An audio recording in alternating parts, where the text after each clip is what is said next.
Welcome back. You're watching Newscentre. 5G implementation is integral to Cisco's plans in India. That's the word coming in from Dave West, president of the China, Japan and Greater Pacific region at Cisco. In a chat with CNBC-TV18's Ashmit Kumar, Dave West also elaborated on the company's plans for India going forward. Listen in. The 5G implementations are just an extension of the work that we're doing in terms of helping India digitize, deliver services at speed and scale in the market, ensuring that we're making proper investments for helping and socially disadvantaged, connecting the unconnected. All of this is part of the 5G rollout in India.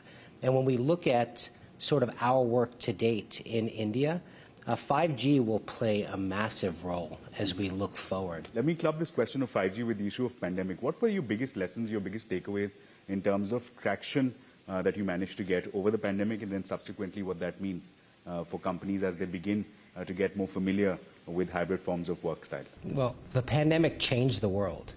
Before the pandemic, we were talking digitization, and people thought of digitization as a buzzword. And through the pandemic, what we realized is digitization is fundamental to a business's success. If you can't see somebody face to face, you've got to be able to still do business with them, transact with them, collaborate with them. The world went hybrid. India went hybrid. In fact, what we saw was India was the fastest adopter in terms of consumption of our collaboration technology. Number 2 in the world for us. Number 1 for me in Asia overall. And so the world went hybrid, and in hybrid, everything changed. Our belief that people could work from home productively, the understanding that that work wasn't something you had to go somewhere to do, that you could work from anywhere.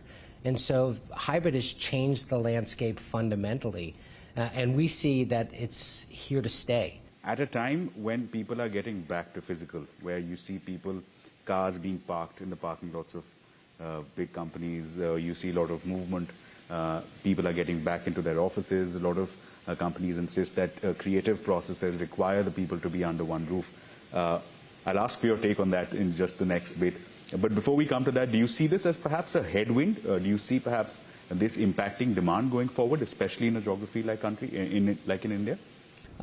We don't see it impacting demand. In fact, we see it driving even more innovation, because when people come back to the office, and not everyone will come back to the office, employees want choice, and they want choice to be able to work wherever they can, because again, work is not where you go, it's what you do, and you can do it from anywhere. As far as India is concerned, you mentioned it's one of the high-performing markets for you, fastest in Asia, second fastest overall.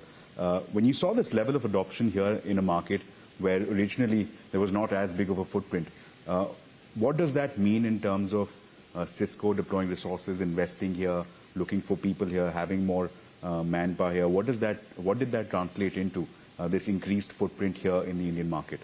Well, you know, first of all, we stepped back and we saw how massive the India market is. When you think about the India market, you've got to be able to satisfy at scale for the India market. It's not ones or twos, it's millions that you have to be able to satisfy for. And so the first thing was that we have to make sure that we can satisfy the requirements for the India market. The second thing is that this market is digitizing fast, and it's a very innovative market. And so how workers used our technology, how they used it to collaborate, how they used it to share information, we learned a lot from that. And as a result of all of this, we've been building our infrastructure, our innovation locally in India. In fact, through the process, we launched 2 security clouds to start off. Our Duo Cloud, which helps us around zero trust and access control. Our Umbrella Cloud, which helps us around secure internet gateways or DNS security. And now we're announcing this week, after this interview, our WebEx Cloud. So the collaboration tools we've talked about, we're now bringing them to India and making them available in the India market. So not only did we learn, not only did we see India digitize and advance very fast, but we're also investing and innovating at the same time. Let me also just the same question from a slightly different perspective in terms of you've given us an idea of how the customer base here is not in the dozens or the hundreds. We're talking about millions. You also mentioned that a number of technologies being deployed. Let me ask you, for your, from a Cisco perspective, the Indian market in terms of deployment of resources. Can you share a few numbers in terms of what your outlook is going forward in terms of what the investment could be, what the number of people here that you have working for you, what does that number look like? Some guidance. Well, we're just watching the market, and as demand surges in the market, we'll surge resourcing in the market to help support the demand. And so I think every time we launch a new cloud service, every time we launch a new innovation agenda, we're also meeting that with resources to make sure.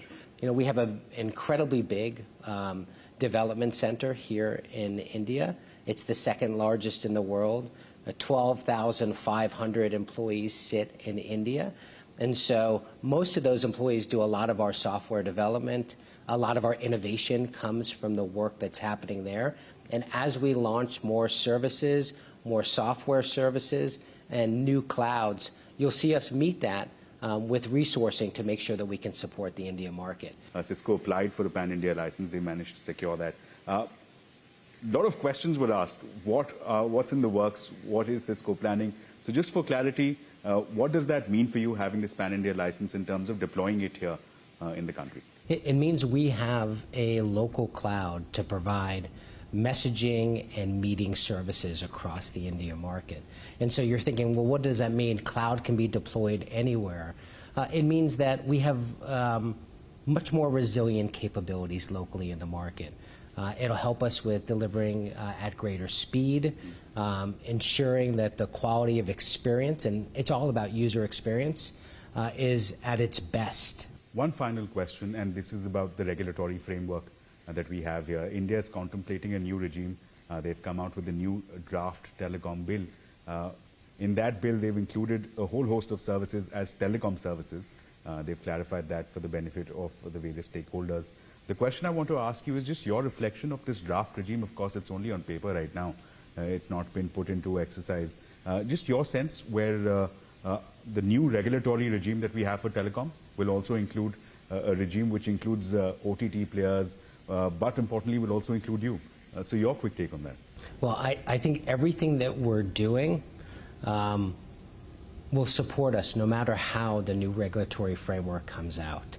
And so depending on what's mandated and what the government wants to do based off of that regulatory framework, the new cloud services that we're delivering will give us a tremendous amount of flexibility in supporting those requirements. And so we're watching it very closely, and we think we're probably in a good position given, you know, the launching of both the security clouds and now the WebEx cloud.